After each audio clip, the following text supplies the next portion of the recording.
If you have a love-hate relationship with money, like I used to have, but you really want to create financial freedom for yourself and your family, you can't shy away from learning how money works. Let me tell you, I made this mistake for way too long, and I learned my lessons the really hard way. I realized that money actually doesn't work the way I thought it would.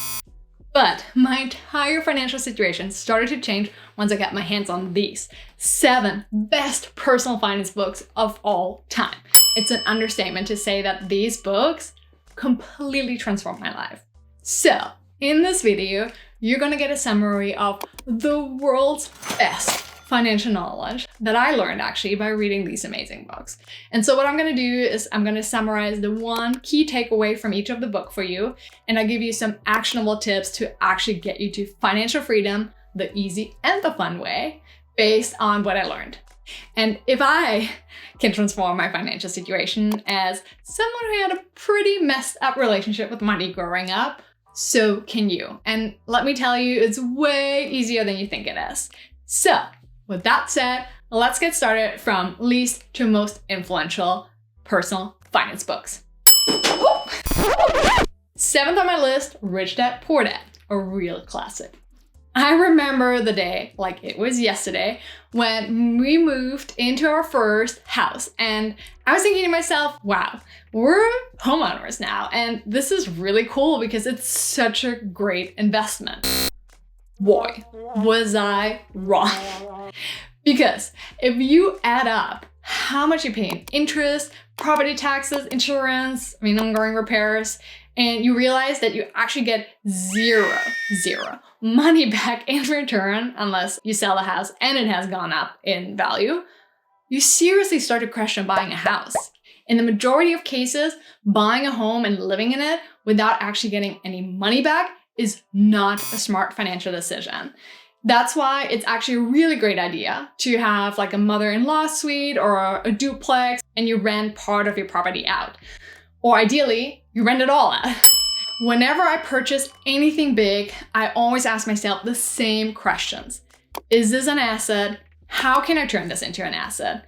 Is this going to give me money back over time, or will it actually be gone forever? This is when I really started to invest heavily into index funds, REITs, bonds, rental properties, companies, and a side hustle that produces cash flow every single month. Speaking of, next up, number 6, Money Master the Game by Tony Robbins. If there is one thing I want you to know about financial freedom, then I want you to know that it's possible for you. So one of the easiest ways to become a millionaire is to over-index on 2 things that make money grow like crazy. And I wished I learned this back in high school. Really, really wished I learned this there. It's consistency and time. Lots of time. Those are really the 2 magic ingredients to grow your money like crazy. Invest $140 every month for 50 years and you're a millionaire. The earlier you invest, the better you're off.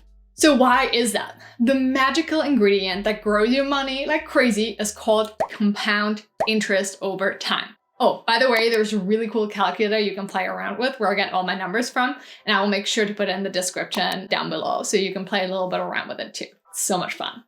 Save as early as possible and be consistent, and really don't touch the money you put away. Especially if you have kids, create an investment account for them ASAP. And really make sure to have low-cost index funds and not mutual funds so that you really keep the wealth that you're accumulating. Okay, next up, I Will Teach You to Be Rich by Ramit. This book has helped me manage my money so much more efficiently, turning me from like a big spender into an active money manager. Investing is fun, but you also want to have some fun in the present, right? So you gotta plan for bigger purchases. I have different funds for things that cost me money, such as education, vacation, property tax, a puppy fund because you're gonna get a puppy soon, yay! I only spend whatever I put aside in that fund. So twice a month, money is withdrawn from my checking account and just moved to 9 different funds. And this is really what I learned from Ramit. For my savings funds, if I don't have enough money in my travel fund, I won't travel. It's that simple. For my investment funds, whenever money goes in there, it's gone. I'm not gonna touch it for the next 50 years. Yes. Fourth off my list of best financial books of all times is Cashflow, Quadrant by Robert Kiyosaki. This book is an absolute game changer. I think it's almost like my all-time favorite book. Because I'll never forget the day when I was shoveling like oatmeal with blueberries into my mouth during my lunch break of my 9 to 5. And I remember it was a really stressful day. And as I was going through my emails, like my spoon literally dropped because I just received several emails from Stripe that I made $349.12 in my lunch break without physically working. That was the first time I felt the power of having an automated business. And that's really what Kiyosaki's book is all about. In Cashflow Quadrant, if you haven't read it yet, Robert Kiyosaki talks about 4 quadrants: employee, self-employed, business owner, and investor. The left side of the quadrant is all about financial stability, whereas the right side is all about financial freedom. What I realized when reading the book is that the 2 challenges with the left side is when you stop working, money stops flowing. Plus, the more money you actually earn, the more you gotta pay in taxes. The actionable tip here is really if you don't want to trade your time for money any longer, you gotta move to the right side of the quadrant. There is no way around it. So if you think about consulting or one-on-one coaching as your number 1 side hustle idea, because that's what I hear from my tech community all the time, it keeps you trapped on the left side. So it might be good to get started, right? But you should not hang out there. The good news is that you don't really have to do a lot or have a huge business to move to the right side of the quadrant. And here's how you can really start small. What passions do you have that you could monetize in an automated way?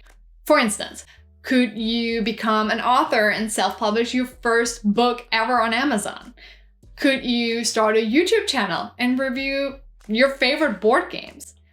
Could you create maybe an online course teaching the basics of knitting? If you need more help, I actually created a really great video for you to get you thinking about these things. Next up, tax-free wealth. Back when Ben and I lived in California, I hated the month of April because paying taxes back in the 5 digits on the state of California is not fun. And the general rule of thumb is the higher your salary in your 9 to 5, the more you have to pay in taxes. There's no way around it unless you own a business and or you're an investor, especially a real estate investor. So this took me really a while to figure it out, but there are so many tax advantages when you run your own business. You can optimize your taxes by starting a business. I remember my accountant told me that I can deduct up to $5,000 in the first year of starting my LLC, and I was just shocked. I was like, what? No one told me about this. And that was the first time since I moved to the US 6 years ago, I'm originally from Germany, that I actually got money back in taxes. My world got turned upside down. It was such a mind-blowing moment. You can deduct so much in your business. Ever dreamt of getting a G-Wagon? Expense it. And you might say like, wait, what? Yes.